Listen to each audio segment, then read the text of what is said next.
तो physical property में melting point boiling point को कहा गया। तो किसकी मेल्टिंग पॉइंट बॉइलिंग पॉइंट की चर्चा हो रही है भाई? हेलोएल्केन्स की। चलो हेलोएल्केन्स क्या होता है भाई? सबसे छोटा हेलोएल्केन्स क्या है? CH3Cl है। उसके बाद क्या हो गया? C2H5Cl है, C3H7Cl है। बताओ इसका क्या बढ़ रहा है? मोलेकुलर मास बढ़ रहा है? नहीं बढ़ रहा है। इसमें एक कार्बन 3 हाइड्रोजन, इसमें 2 कार्बन 5 हाइड्रोजन, इसमें 3 कार्बन और 7 हाइड्रोजन। मोलर मास क्या हो रहा है? बढ़ रहा है।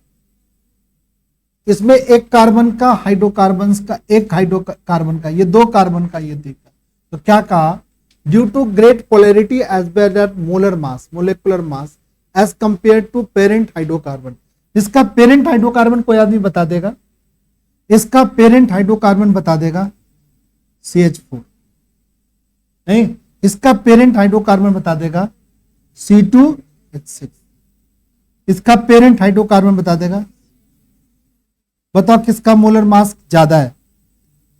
किसका मोलर मास ज्यादा है? पेरेंट हाइड्रोकार्बन का मोलर मास ज्यादा है कि हेलोएल्केन्स का? इसका मोलर मास ज्यादा है। तो मोलर मास जैसे जैसे है ना, वैसे वैसे इंटरमोलेकुलर फोर्स ऑफ अट्रैक्शन, जिसको वैन वाल फोर्स, कुछ बड़ा हो जाता है। क्या बड़ा भाई? इसका मोलेकुलर मास क्या हो गया बताओ? मोलेकुलर मास क्या हो गया बताओ? बड़ा हो गया, लार्ज हो गया। जैसे ही मोलेकुलर मास लार्ज होगा, इसका वेंडर वाल फोर्स, क्या बोलेंगे इसको? वेंडर वाल फोर्स, वाल फोर्स लार्ज हो जाएगा। मोलेकुलर मास बड़ा होने से, साथ में कार्बन की संख्या भी बड़ी होने से साइज बड़ा हो रहा है। देखो इसमें एक कार्बन है, इसमें कितने कार्बन है बताओ? 2 कार्बन है। इसमें कितने कार्बन है बताओ? 3 कार्बन है। तो कह रहे हैं हमारी साइज भी क्या हो रही है बताओ? साइज भी हमारी क्या हो रही है? लार्ज हो रही है।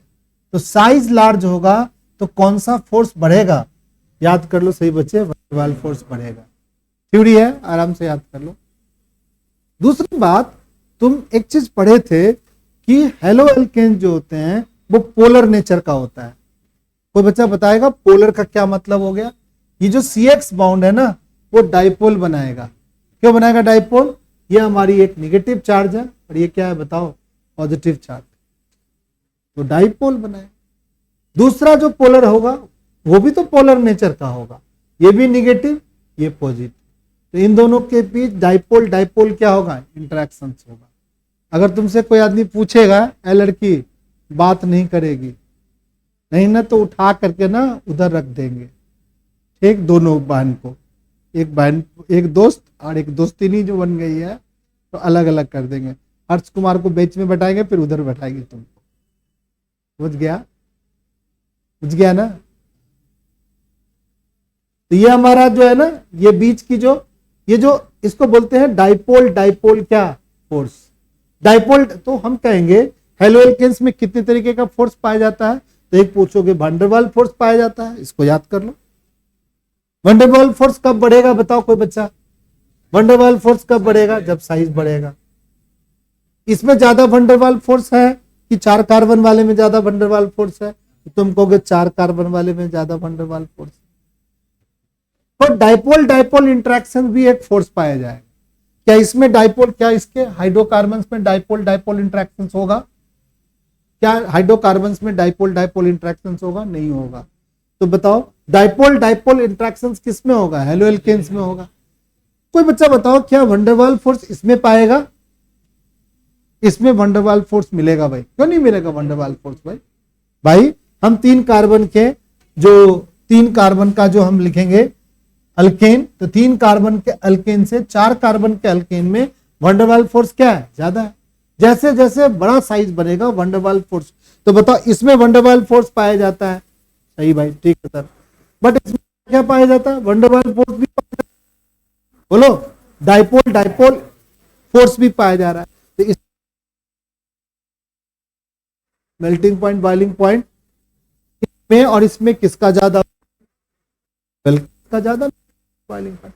कोई आदमी पूछेगा कि हेलो एल्केन्स अपने पेरेंटल हाइड्रोकार्बन से ज्यादा मेल्टिंग पॉइंट बॉइलिंग पॉइंट क्यों दिखाता है, तो आप क्या बोलोगे कि हेलो एल्केन्स में डाइपोल फोर्स भी पाया जाता है सर और वंडरवाल फोर्स भी पाया जाता है, बट हाइड्रोकार्बन जो उसका पेरेंटल हाइड्रोकार्बन है उसमें सिर्फ वंडरवाल फोर्स पाया जाता है।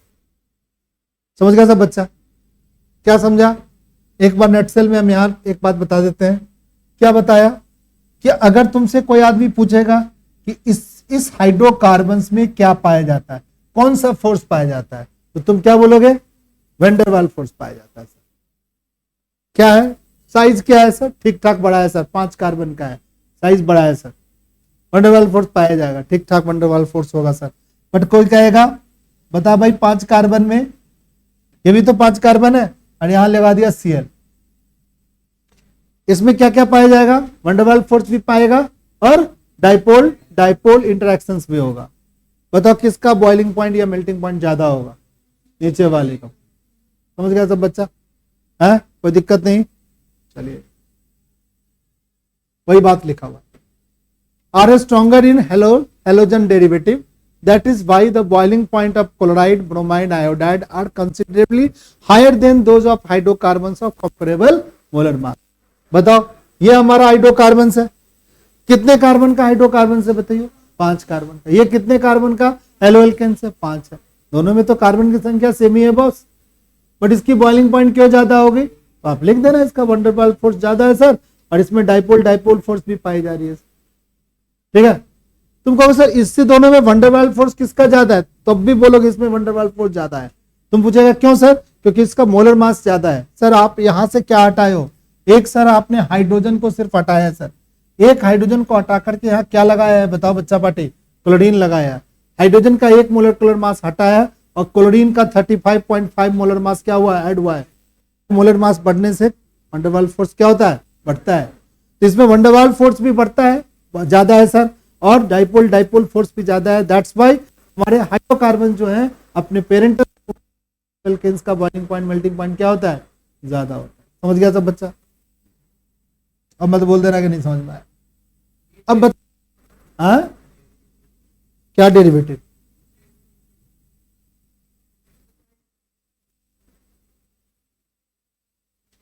कहाँ है बताओ? That's why iodide are considered higher than that of hydrocarbon। Dipole and Van der Waal are stronger than halogen derivative. Halogen derivative वही हुआ भाई, हाइड्रोकार्बन से जो निकला है डेरिवेटिव है ना, उसी से निकाला है ना। हम कहेंगे डेरिवेटिव कौन है? CH3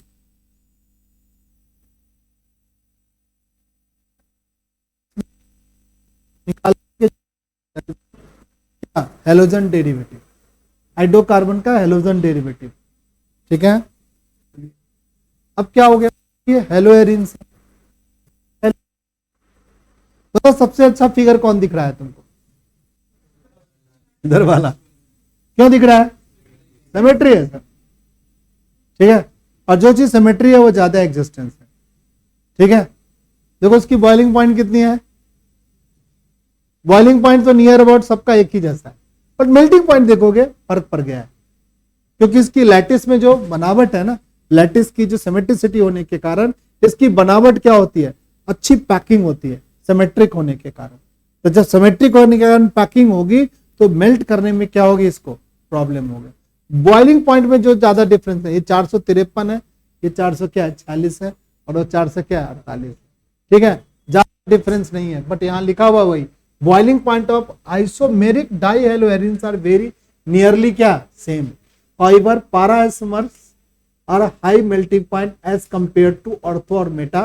पूछेगा कि पैरा का मेल्टिंग पॉइंट ज्यादा क्यों है, तो आप लिख देना कि वो सिमेट्री लैटिस होती है। क्रिस्टल लैटिस में स्ट्रक्चर सिमेट्री होने के कारण उसका मेल्टिंग पॉइंट क्या होता है? ज्यादा होता है। मान लो ये जो दीवार हमारी बनी हुई है वो रेक्टेंगुलर शेप की ईंट से बनी हुई है। कभी हम लोग सोचे कि ये रेक्टेंगुलर शेप में कहीं ईंट क्यों बना? गोल गोल ईंट क्यों नहीं बनाया गया? गोला गोला ईंट। ठीक है, गोला गोला ईंट रखोगे तो वॉइड ज्यादा बनेगा। देख, गोला गोला ईंट को जोड़े, जोर सर, आप तो कुछ भी कर सकते हो, जोर से। देख रहे हो कितना बड़ा वॉइड बन गया? नहीं बन गया? वॉइड मतलब खाली जगह। ये खाली जगह जितना ज्यादा रहेगा ना, दीवार हमारी उतना क्या होती है? कमजोर होगी। लैटिस कहने का मतलब पैकिंग जो उतना कमजोर होता है। ठीक है, तो क्या किया?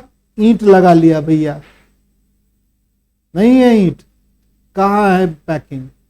और इस जगह पे क्या लगा दिया? चाहेंगे एकदम चिपका के भी लगा सकते हैं ईंट, कोई दिक्कत है क्या?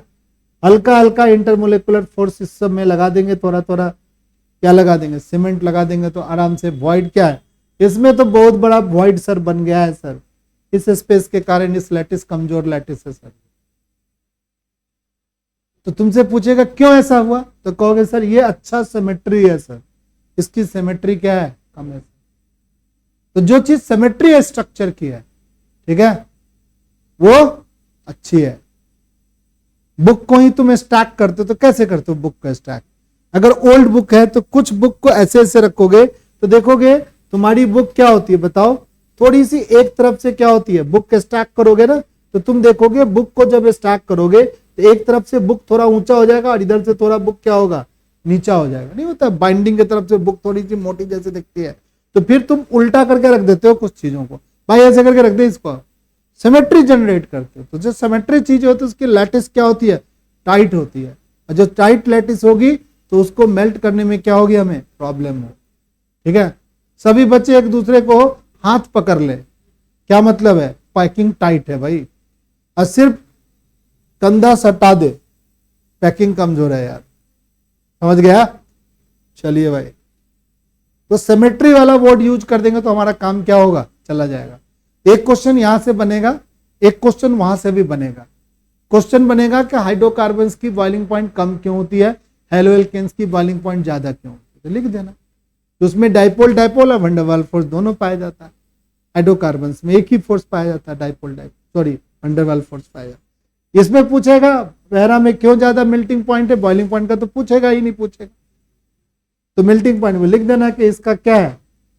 Para isomer. और इसको एक दो बार तुम पढ़ लोगे ना, ये तुम्हारे दिमाग में अटक जाएगा ये बात। ठीक है, और अटक जाएगा तो एग्जाम में यही लिख के आओगे तो फुल मार्क्स मिलेगा। कोई थ्योरी है इसमें। चलिए भाई आगे चलते हैं हम लोग। छाप छुप लिया, जल्दी छापो। आयुष, ये आयुष। Yes sir. क्या हाल है? ठीक है सर। चलो पढ़ो, आ रहा है समझ में? हाँ सर आ रहा है। Very good. लिख रहा है? हाँ लिख लिया सर ये। Very good, nice.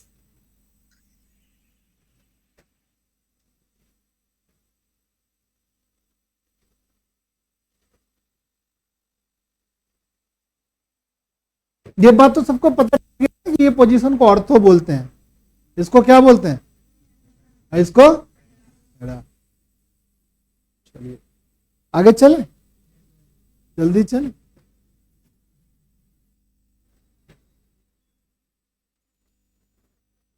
चलिए, कल लेमन हम लोग बहुत लेट हो गया था मेरी क्लास। तुम्हारा मैसेज मैं देखा था, मुस्कान के बारे में भी तुम बताई थी, बट थोड़ा सा दिक्कत हो गया था कल। मैं क्लास बहुत लेट आया था, बहुत।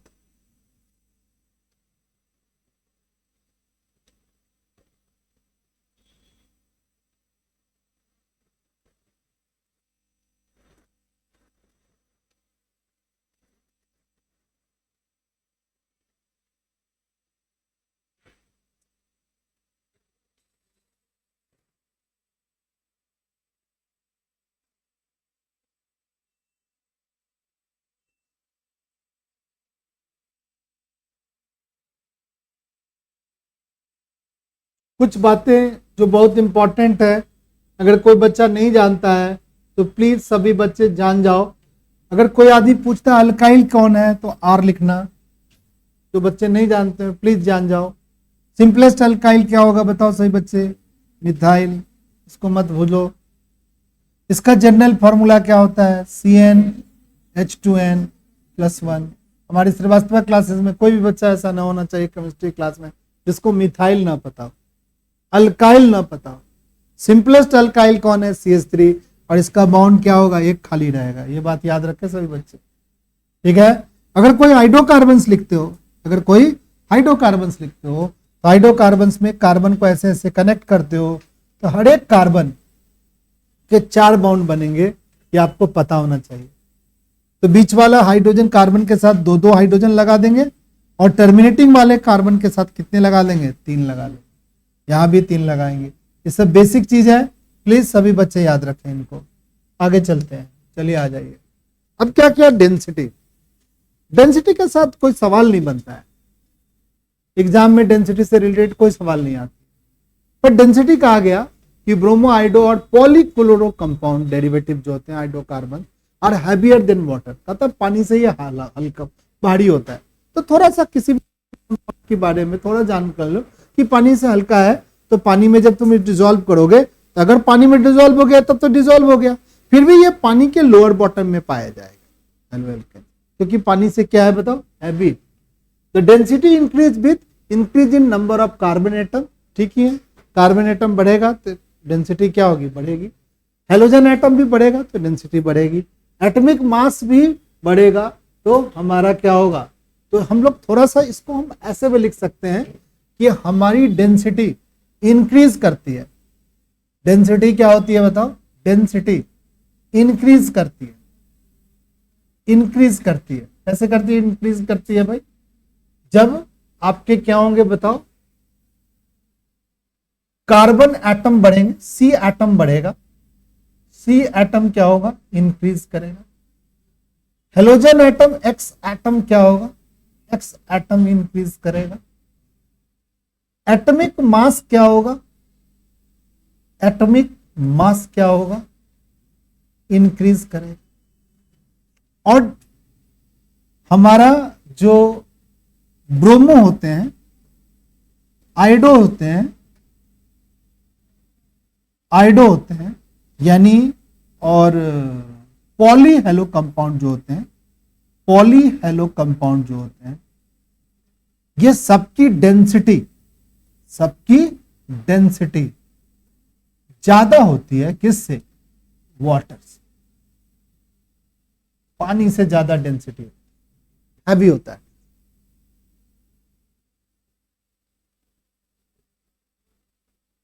क्लोरो, ब्रोमो और आइडो में क्लोरो छोटा है, उससे ज्यादा बड़ा कौन है? ब्रोमो। हमारे पास हेलोजन कैसे है? फ्लोरीन, क्लोरीन, ब्रोमीन और आयोडीन। ये हमारा फ्लोरीन सबसे छोटा है।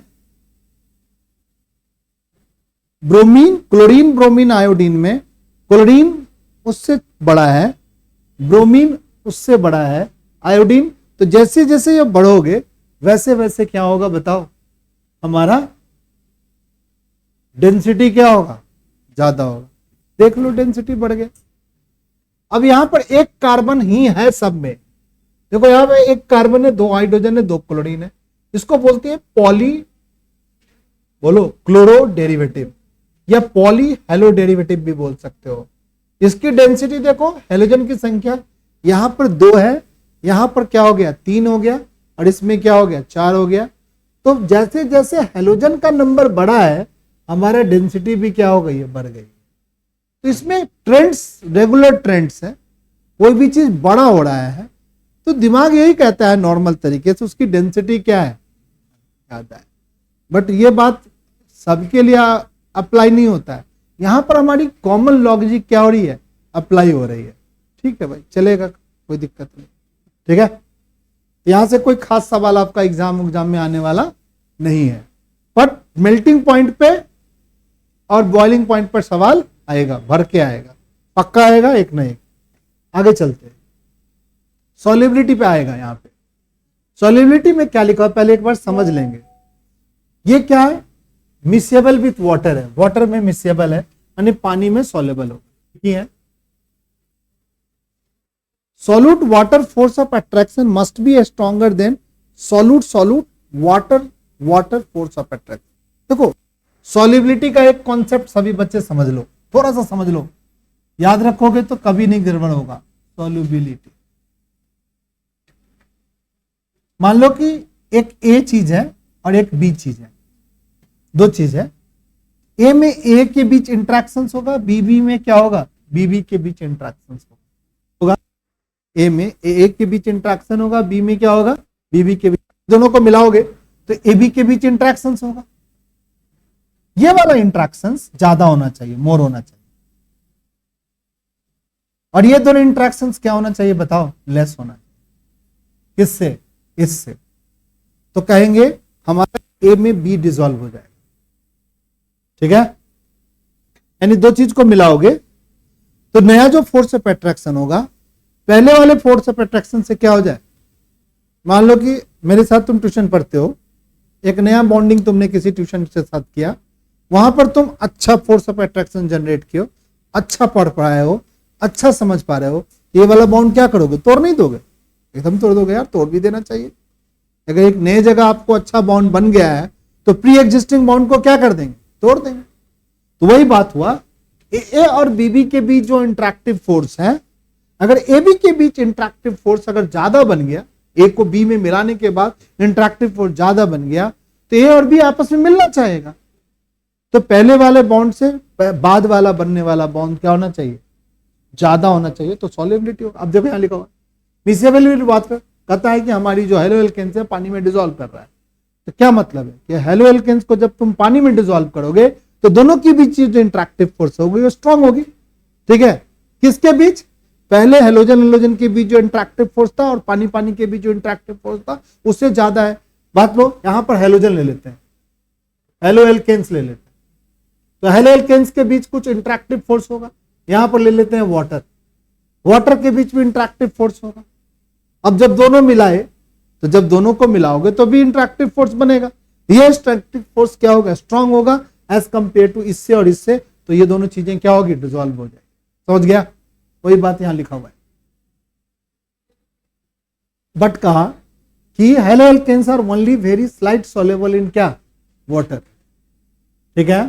लिखो सही बच्चे इस बात।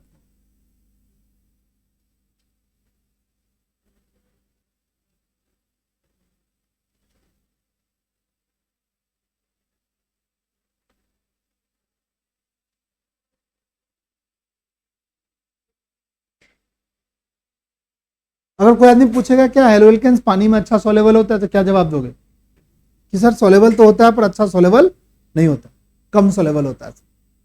कम सॉल्युबल होने के पीछे कारण लिखा गया है, when new interactions are set up, less energy is release when new interaction are set up between halo alkanes and water, halo alkanes and water, as these are not sufficient to break the original hydrogen bond in water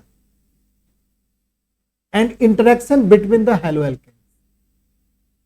यानी आप पानी में जो हमारा haloalkanes है वो slightly soluble, मोर जेर soluble नहीं है, ज्यादा सोलेबल नहीं है।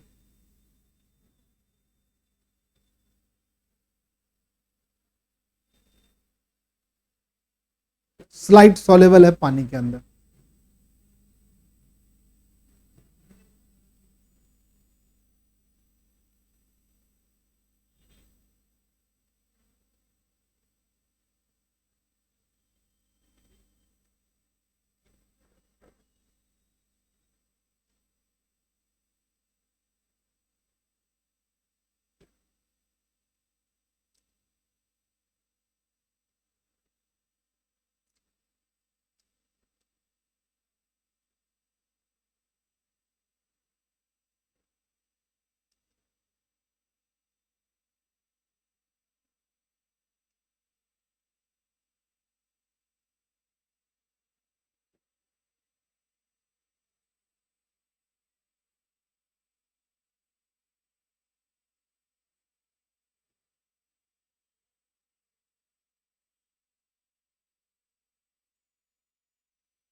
कल सभी बच्चे आएंगे।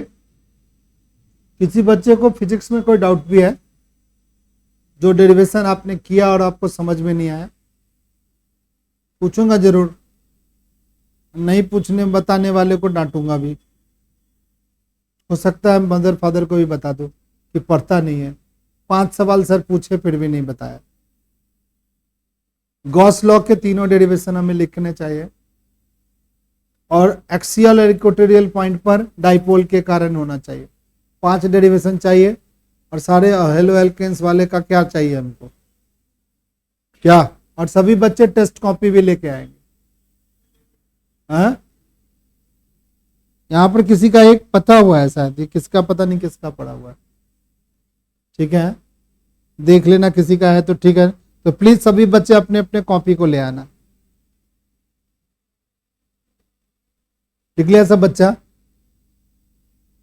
अगर हम पूछेंगे वाटर में सॉल्युबल है कि नहीं है हेलो एल्केन, तो क्या जवाब दोगे? है सर, पर बहुत ज्यादा नहीं सॉल्युबल, पार्शियल सॉल्युबल। अगर हम पूछेंगे वाटर में कौन कौन सा अट्रैक्टिव फोर्स है, तो क्या जवाब दोगे? वाटर में कौन कौन सा अट्रैक्टिव फोर्स है? वाटर में कौन कौन अट्रैक्टिव फोर्स है? हाइड्रोजन बॉन्डिंग बोलेंगे। वाटर में कौन सा फोर्स है? Attractive force, hydrogen bonding. क्या है भाई? ये वाला हाइड्रोजन।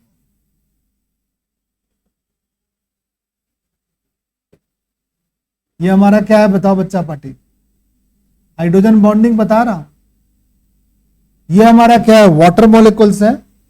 एक वाटर मॉलिक्यूल्स ने दूसरे वाटर मॉलिक्यूल्स के साथ हाइड्रोजन बॉन्ड, ये वाटर मॉलिक्यूल्स, ये डॉट डॉट जो है ना, ये दूसरा वाटर मॉलिक्यूल्स, ये तीसरा वाटर मॉलिक्यूल्स के साथ क्या बनाया है बताओ?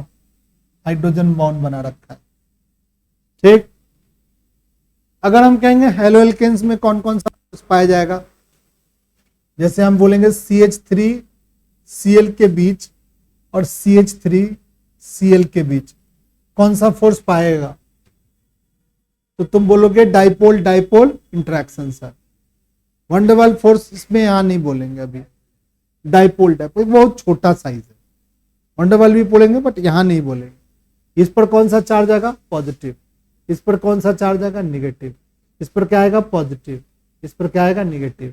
और इन दोनों के बीच कौन सा फोर्स है? डाइपोल डाइपोल इंटरेक्शन का फोर्स। तो तब आप वंडरवाल भी बोल सकते हैं। ठीक है, 3 4 5 होने लगे तो बोल सकते, बट एक में नहीं भी बोल सकते। चलो भाई, तो हमारे पास इसमें क्या हो गया बताओ? Dipole dipole dipole interaction. और उसमें क्या हो गया? H bonding. अब क्या हो गया? इन दोनों को मिलाओगे, इसका नाम थोड़ी देर के लिए लिख लेते हैं A, और इसको थोड़ा देर के लिए क्या लिख लेते हैं बताओ? B।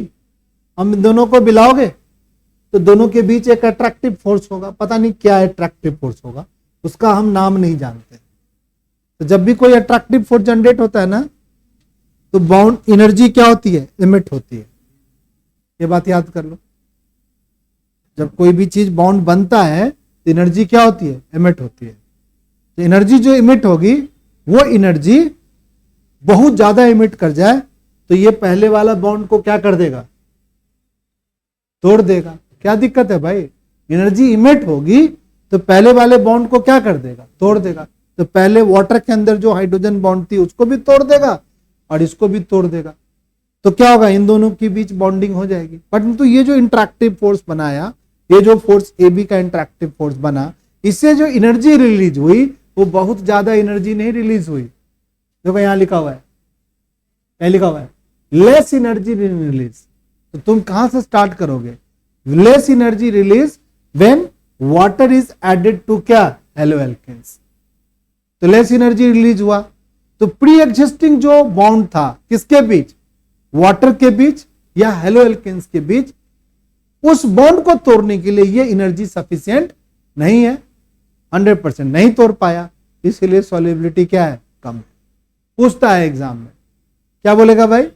कि जब हेलो एल्केन्स और पानी को मिलाते हैं, इंग्लिश में लिखेगा, हिंदी में ना लिखेगा, मिलाते हैं तो लेस अमाउंट ऑफ एनर्जी क्या होती है? रिलीज होती है। that energy is not sufficient to break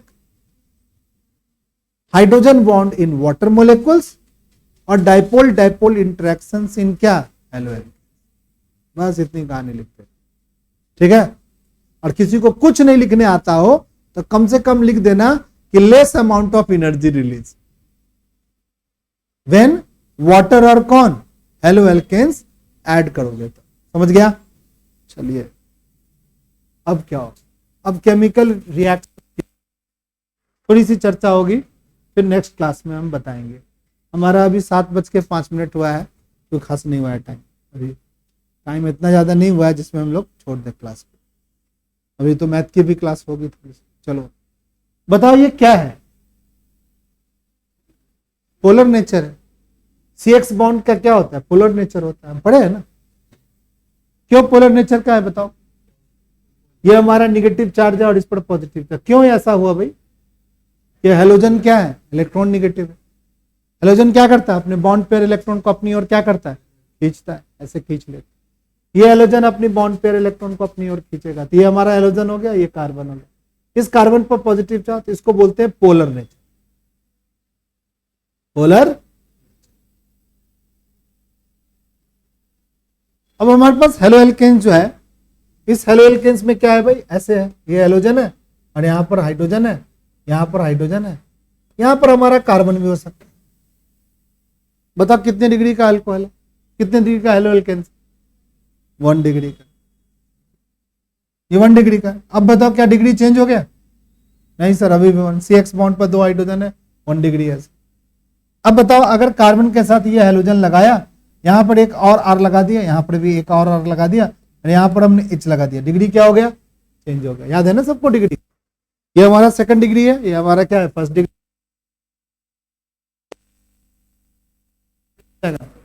3rd degree हो गया। चलो भाई अब बताओ, एक कार्बन है, यहां पर R है, यहां पर R है, यहां पर R है और यहां पर X है। ये निगेटिव है और ये क्या है बताओ? पॉजिटिव है। स्लाइट निगेटिव है, स्लाइट पॉजिटिव है। ये कार्बन पे हम कह रहे हैं कि ये कार्बन पे भीड़ ज्यादा है। सही बात बता रहा हूं? हाँ सर, भीड़ ज्यादा है, क्योंकि अल्काइल ग्रुप आप लगा दिए हो सर, ये भीड़ ज्यादा दिख रहा है।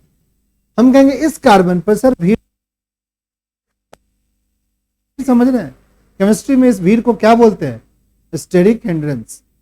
क्या बोलते हैं? Steric hindrance.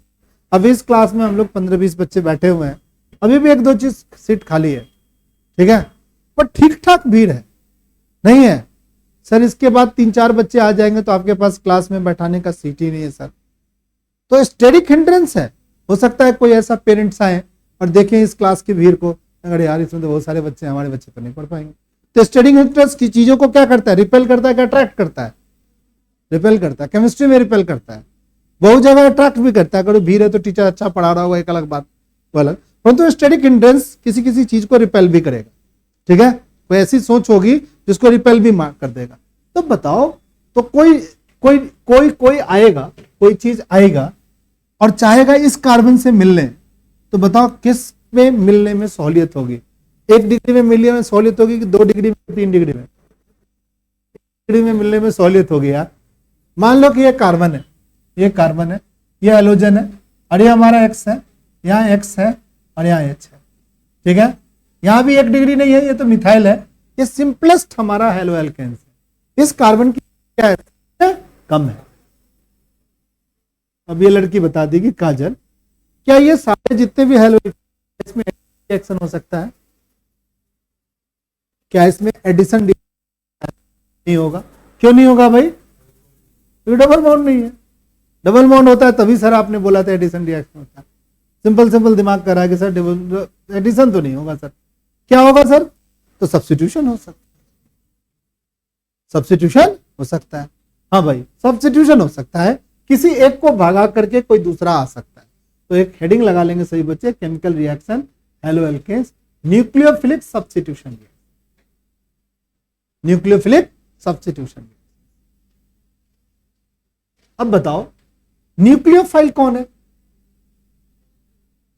क्या ये न्यूक्लियोफाइल है? वो खुद नेगेटिव चार्ज होता है, क्योंकि वो न्यूक्लियस को क्या करता है? पसंद करता है। और न्यूक्लियस पर कौन सा चार्ज होता है? पॉजिटिव चार्ज होता है। तो ये न्यूक्लियोफाइल है। इस न्यूक्लियोफाइल को न्यूक्लियस चाहिए। यहां पर न्यूक्लियोफाइल है, हाँ सर। हेलोजन भी क्या है, न्यूक्लियोफाइल है सर। इस न्यूक्लियोफाइल को सब्स्टिट्यूट करेगा इससे ज्यादा बढ़िया न्यूक्लियोफाइल। ठीक है, एक अच्छा न्यूक्लियोफाइल अपने से लेस रिएक्टिव न्यूक्लियोफाइल को क्या कर देगा, जैसे सब्स्टिट्यूशन रिएक्शन नहीं होता था, मोर एक्टिव एलिमेंट सब्स्टिट्यूट कर देता था उसके कंपाउंड से लेस एक्टिव, उसी तरीके का न्यूक्लियोफिलिक सब्स्टिट्यूशन रिएक्शन होता है। एक न्यूक्लियोफाइल आएगा तो यहां पर एक्टिव और ये बात नहीं होता है।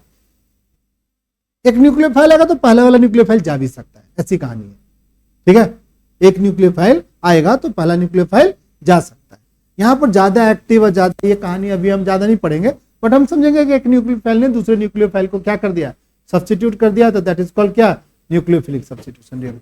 अब देखो यहाँ पर कौन है न्यूक्लियोफाइल, यहाँ पे हेलोजन हमारा न्यूक्लियोफाइल है। इस हेलोजन वाला न्यूक्लियोफाइल क्या किया, एक न्यूक्लियोफाइल पता नहीं कौन सा न्यूक्लियोफाइल है, नाम नहीं लिखा गया है, बट इस न्यूक्लियोफाइल ने इस न्यूक्लियोफाइल को सब्स्टिट्यूट कर दिया। यहाँ पर ये नया वाला जो न्यूक्लियोफाइल है वो यहाँ पर जाके ऐड हो गया इस कार्बन पे, और इसको बोलेंगे न्यूक्लियोफिलिक सब्स्टिट्यूशन रिएक्शन। कोई दिक्कत किसी को बोल। अब एक न्यूक्लियोफाइल का नाम बता देगा कोई बच्चा कि सर जी हमने बचपन में पढ़ा था न्यूक्लियोफाइल, हाँ? क्लोरीन ब्रोमीन तो है भाई, दूसरा न्यूक्लियोफाइल बताओ यार। यहाँ पर या तो क्लोरीन होगा, नहीं तो ब्रोमीन होगा, नहीं तो आयोडीन होगा, ये सब पे निगेटिव चार्ज। एक हमें न्यूक्लियोफाइल चाहिए इतनी, हाँ? हाइड्रोजन, हाइड्रोजन पर तो पॉजिटिव चार्ज होता है। OH, OH पर निगेटिव।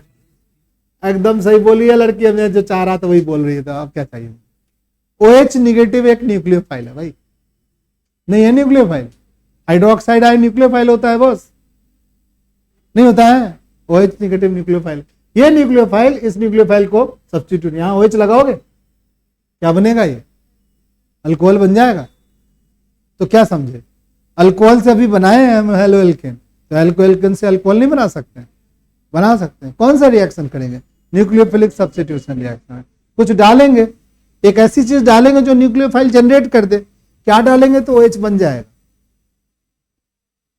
नहीं पता है क्या डालेंगे तो OH। आसमान से तो टपकेगा नहीं OH, ये टपक ले भगवान कहीं से OH। चलो एक सोडियम हाइड्रोक्साइड डाल दें, हाँ सर डाल दो। सोडियम हाइड्रोक्साइड टूटता है, किसमें टूटता है बताओ भाई, पढ़ना पड़ेगा। हाँ सर पढ़ना तो पड़ेगा सर, बिना पढ़े नहीं होगा। तो सोडियम हाइड्रोक्साइड डालेंगे तो क्या बनेगा, OH निगेटिव बनेगा। कोई और डालेंगे, KOH डाल देंगे भाई, उसी का भैया है कोई OH, पोटेशियम हाइड्रोक्साइड, ये भी तो होता है। ये सारे बेस हैं, ये डाल देंगे तो OH निगेटिव बनेंगे। टू भी डाल सकते हैं, बहुत अच्छा, सही कह रही है ये लड़की भी, थोड़ा सा सोचना शुरू कर दी। H+ और OH क्या होगी, नेगेटिव है। चलो अभी हम लोग सोच लेते हैं, इस तरीके की चीजों को हम डाल के OH निगेटिव जनरेट करा सकते हैं। और ये जो OH निगेटिव आएगा तो इस OH नेगेटिव ने न्यूक्लियोफिलिक सब्स्टिट्यूशन रिएक्शन। अब एक बात, और ये बताएगा क्रिस, अल्लाह नहीं करेगा। अब बताओ ये OH आएगा, ये जो OH आएगा, ये OH आएगा तो क्या ये ऐसे जाके इसको कहेगा भागो यहां से, मैं आऊंगा यहां पे? क्या ये OH इस ऑक्सीजन को, या ये OH निगेटिव जो तुमने कहा, क्या इस तरह से आएगा, आने देगा ये हेलोजन? नहीं आने देगा। क्यों नहीं आने देगा भाई, क्योंकि ये तो खुद निगेटिव है बॉस। तुम क्यों मेरे पास आ रहे, तेरे को तो कार्बन के पास जाना है। तो कहेगा भाई मेरे को कार्बन को ही जाना है भाई, तू थोड़ा सा रास्ता दे दे, ताकि मेरे तरफ से रास्ता नहीं मिलेगा, मैं खुद निगेटिव हूं, तुम आओगे रिपल मारेंगे हम तुमको। बेचारा ये बट डर गया, ये कहा कि ठीक है भाई ये तो परमिशन देना ही रहा है, ओरिएंटेशन बैरियर आ गया। हमने केमिकल काइनेटिक्स में पढ़ा था, और एक ओरिएंटेशन बैरियर आया, ये कभी भी फ्रंट से अटैक नहीं करेगा। तो क्या करेगा भाई, बैक से। क्या हाइड्रोजन, यहाँ पे हाइड्रोजन है, यहाँ पे हाइड्रोजन है, यहाँ पे हाइड्रोजन है, ठीक है, क्या हाइड्रोजन रोक पाएगा? नहीं रोक पाएगा। ये तो बेचारा खुद दबा कुचला है। हाइड्रोजन सबसे छोटा एटम है, कहा कि भैया OH आए हैं, आने दो। तो ये जो कार्बन था ना, ये हाइड्रोजन भाई साहब थोड़े थोड़े ऊपर हो गए, ठीक है, ये हाइड्रोजन नीचे आ गए, इधर से OH साहब क्या हो गए, एंट्री मार लिया इस कार्बन के साथ। और यहां पर हेलोजन साहब कह रहे हैं कि भाई OH आ गए हैं, तो जैसे जैसे OH पास आएगा वैसे वैसे ये ग्रुप क्या होगा, दूर जाएगा, और OH जैसे ही इससे कनेक्ट होगा X क्या होगा, बाहर निकल आएगा। दैट इज कॉल्ड, क्योंकि कार्बन की एबिलिटी है 4 बॉन्ड बनाने का ही। जैसे ही हेलोजन के साथ ये चिपका, ये हेलोजन के साथ 1 बॉन्ड, 2 बॉन्ड, 3 बॉन्ड, 4 बॉन्ड था ही पहले से। अब इसमें से OH ये अटैक कर रहा है इधर से, तो कह रहा है कि भैया मैं जा रहा हूं, तुम एक न्यूक्लियोफाइल तुमको चाहिए, तुमको मिल रहा है एक न्यूक्लियोफाइल, तुम रह लो इस न्यूक्लियोफाइल के साथ। तो OH इधर से अटैक कर दिया, ये कार्बन क्या हो गया, कुछ अपने हाइड्रोजन के साथ ऐसा उलट गया। नहीं उलट गया, पहले हाइड्रोजन किधर था बताइए, मेरा हाइड्रोजन क्या था, इधर था, इधर था हाइड्रोजन, अब सारा हाइड्रोजन क्या हो गया, ऐसे हो गया। इसको केमिस्ट्री में बोलते हैं इन्वर्जन, केमिस्ट्री में बोलते हैं इन्वर्जन। और इस मैकेनिज्म, इस सोच को जो हमने सोचवाया तुमको, इसको बोलते हैं SN2 मैकेनिज्म। क्या बोलते हैं, SN2 मैकेनिज्म। मैकेनिज्म समझ रहे हो ना सही बच्चे? मैकेनिज्म एक ऐसा पाथवे होता है, हाइपोथेटिकल पाथवे होता है जो लॉजिकल होता है, ठीक है, तो जिस लॉजिक के थ्रू तुम्हें कोई चीज समझाएं। अभी जो हमने लॉजिक बताया उसमें कहीं भी तुमको दिक्कत हुआ, तुम्हारे दिमाग को ये कि भाई ये तो गलत सर बोल रहे हैं। हमने क्या कहा कि इस OH को इधर से आने में दिक्कत हो रही है, तुमने कहा यस सर सही है सर। तुमने पूछा दिक्कत क्यों हुआ, तो हमने बोला कि निगेटिव निगेटिव को रिपेल कर रहा है। फिर तुमसे पूछे क्या ये बैक साइड अटैक कर सकता है, तुमने बोला यस। क्या हाइड्रोजन अपोज कर सकता है, तो तुमने बोला नो। फिर पूछा गया क्यों नहीं अपोज करेगा, तो हमने बोला हाइड्रोजन छोटा एटम है, तुमने भी मान लिया। ये जो लॉजिकल है, हाइपोथेटिकल जो लॉजिक बना रहे हैं, जो एक्सेप्टेबल है ब्रेन को, इसको हम बोलते हैं मैकेनिज्म। और ये हमारी मैकेनिज्म के थ्रू हमने देखा कि यहाँ OH जब कनेक्ट हुआ तो हाइड्रोजन किधर जाएगा, भाई उधर से बैठा हुआ था तब इधर से बैठ लेगा, हाइड्रोजन तो छोटा एटम है, उसको जिधर से कहोगे उधर से बेचारा बैठ लेगा। तो मोलिकुल्स का इस तरीके से, और इधर न्यूक्लियोफाइल कहा जाना, दैट इज कॉल्ड क्या, इस तरीके की घटना को बोलते हैं, क्या बोलते हैं, इनवर्जन। पढ़ेंगे हम लोग। और इस इन्वर्जन को किस मैकेनिज्म के थ्रू हुआ, SN2 मैकेनिज्म के थ्रू हुआ। आज की SN2 का फ्रंट से भी अटैक होगा, उसको हम SN1 कहेंगे। अभी हम सीखेंगे SN1 और SN2, तो नेक्स्ट क्लास में आगे क्लास होगी। मैथ्स की क्लास थोड़ा देर पढ़ेंगे अभी हम लोग, आज की क्लास यहीं रखेंगे। 10 मिनट में आयुष हम लोग मैथ्स की क्लास स्टार्ट करते हैं। Okay sir.